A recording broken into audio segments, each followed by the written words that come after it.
Menteri Koordinator Bidang Perekonomian Erlangga Hartarto menyatakan kondisi fiskal Indonesia masih dalam tahap aman meskipun APBN defisit di awal tahun.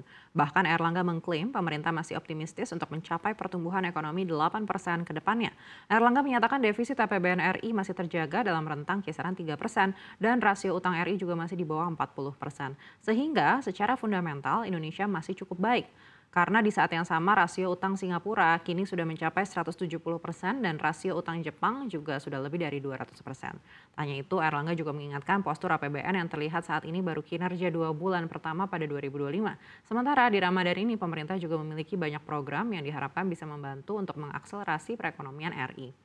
Selain itu, pemerintah juga akan lanjut memacu investasi dari global market.